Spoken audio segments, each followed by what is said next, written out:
এবারে কালো পোশাকে মুগ্ধতা ছড়ালেন অপু বিশ্বাস। ঢাকায় চলচ্চিত্র জগতের অন্যতম সফল এবং জনপ্রিয় অভিনেত্রী অপু বিশ্বাস নিজের অভিনয় দক্ষতা দিয়ে দর্শকদের মনে জায়গা করে নিয়েছেন। অভিনয়ের পাশাপাশি সামাজিক যোগাযোগ মাধ্যমেও বেশ সরব থাকেন। মাঝে মধ্যেই তিনি ভক্ত অনুরাগীদের মাঝে ধরা দেন বিভিন্ন লুকে। এবার কালো পোশাকে ভক্ত অনুরাগীদের মাঝে ধরা দিয়ে মুগ্ধতা ছড়ালেন অপু।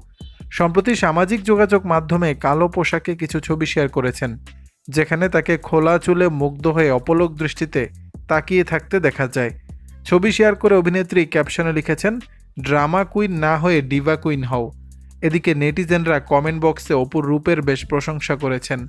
মুনিয়া জাহান লিখেছেন, বিউটি কুইনে অনেক সুন্দর লাগছে। আরেকজনের ভাষ্য, এই পিকচারগুলো সত্যিই দেখতে ভালো লাগছে তোমাকে। প্রসঙ্গত, অপু বিশ্বাস কোটি টাকার কাবিন দিয়ে 2006 সালে পরিচিতি পান।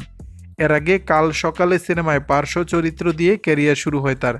সিনেমাটি পরিচালনা করেন আমজাদ হোসেন। এরপর শাকিব খানের সঙ্গে জুটি বেঁধে নিয়মিত হন অপু বিশ্বাস। অনেকদিন পর এমন নিয়মিত জুটি পায় বাংলা সিনেমা। দর্শক, বিষয়টি নিয়ে আপনাদের মতামত জানাবেন নিচের কমেন্ট বক্সে।